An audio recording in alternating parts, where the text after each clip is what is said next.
Hey everyone, Tim here, back with another Pokemon card collection video. Today we're going to be chatting about Pitch Black, aka Abyss Eye in Japanese. We'll chat about my thoughts about the set, walk through my collection, and then chat about the artwork and some of the artists. I'll also talk about my overall thoughts on the set, both from a collection standpoint as well as an investment standpoint. I'll chat if there's any cards that I'm looking at to grade, that sort of thing too. So yeah, let's jump into it and check it out. Here we go. Alright, so here's the full set of illustration and special illustration rares. This is part of my Mega Evolution binder here, so I have everything, all the sets up until Pitch Black, aka Abyss Eye. For this one, I collected it in Japanese. They're typically the cheapest. I did have one traditional Chinese as well with the Mega Darkrai. But as you can see, it's another small set, similar to like Perfect Order and Chaos Rising. Which is kind of nice from a collection standpoint. So super easy to collect, just a few big name, high ticket special illustration rares. So not that bad.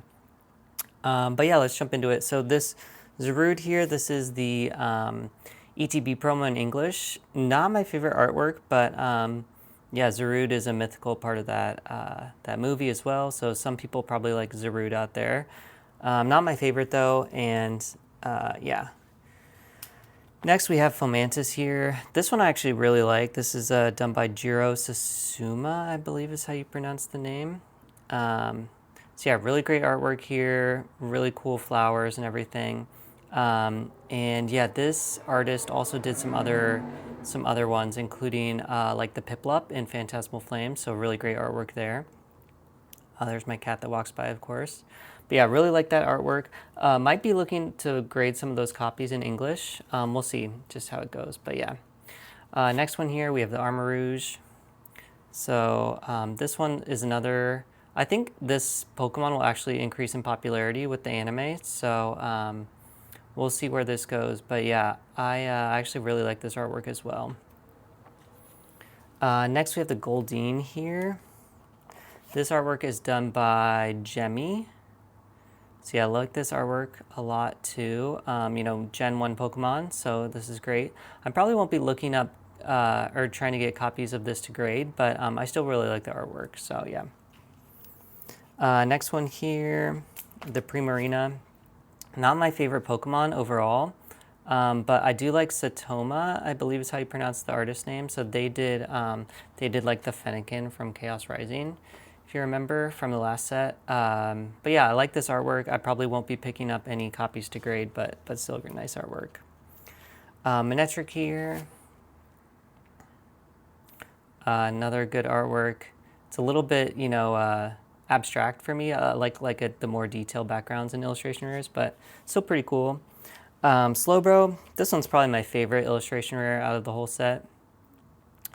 This is done by Makayu, I think is how you pronounce it. But I think they did the Spidops in Destined Rivals as well, that illustration rare. So just pretty cool artwork style on that one. Next we have the Delmise.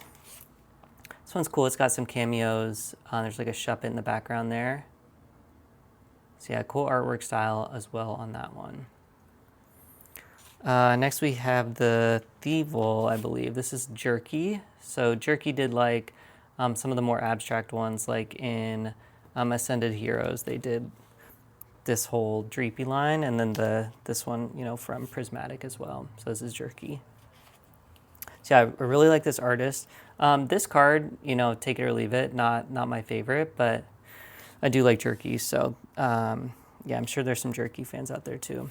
Bastiodon, another cool artwork style. Not my favorite Pokemon, but it's got that prehistoric fossil dinosaur vibes, which are always really cool. Toucanon here. Again, not my favorite Pokemon, but cool colors on this one. And it does have those kind of like more simplistic, backgrounds as well. Almost kind of reminds me like a Jerky card too, actually. And then next we'll start getting into the special illustration rares. So this we have the Mega Chandelure. And one of the reasons I collect Japanese is just because the texturing is so much better than in English, and they're usually cheaper too, more affordable. So here you can see, like, look at that texturing, super detailed, and You know, this isn't my favorite artwork just because you know, the background is pretty drab and dark, but Rend is a really good artist. So Ren did this one, and yeah, I think there's some Mega Chandelure fans out there too. Next, we have the Morpeko here. This is probably my favorite special illustration rare in the entire set, even more than the Darkrai. I mean, I like the Darkrai, but this one is just really great. This one's done by NC Empire.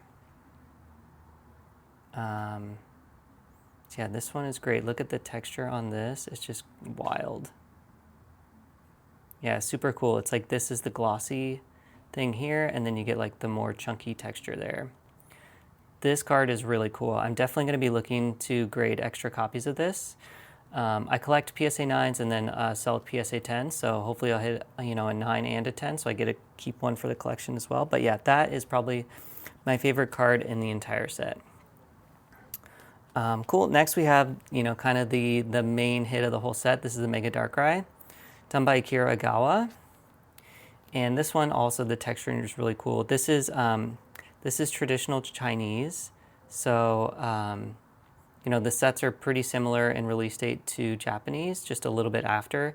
And the print quality is just as good. Like the texture is awesome. The colors are great. It's really cool. So yeah, a little bit cheaper in traditional Chinese even than Japanese. So I decided to pick this one up in traditional Chinese. But yeah, this is a great artwork. You know, again, Mega Darkrai, not my favorite Pokemon, but like the artwork just tops the Pokemon for sure. Like it really elevates it to another level. And the texture on top of that is just so cool with this one. So yeah, this one is great here. Mega Zeraora here. I really like Zeraora as a Pokemon. This is not my favorite artwork, but it's done by Ghidorah, another great artist. Again, it's kind of like got that Mega, you know, thing going on where it's pretty abstract backgrounds, just a lot of like movement lines or energy lines. I like the more, you know, natural environment backgrounds, but it does show a lot of really cool movement and energy and action. So yeah, that one there. And then we have the two connecting arts of the set. We have the Silvally and then the Gladion. So these go together. Gladion's like the trainer and form a pretty cool connecting artwork there.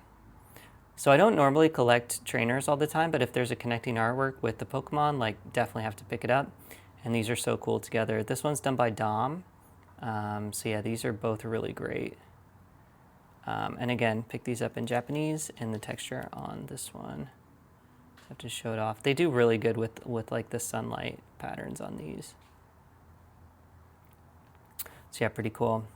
And then there's one extra space here. I'll probably fill it up with another one of my favorite trainers from the set, or from the previous set. I think I'm gonna do like the Dawn from Phantasmal Flames. So yeah.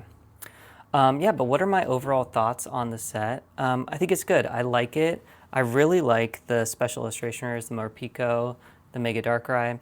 They're probably my favorite in the last three sets, more so even than like the Mega Greninja.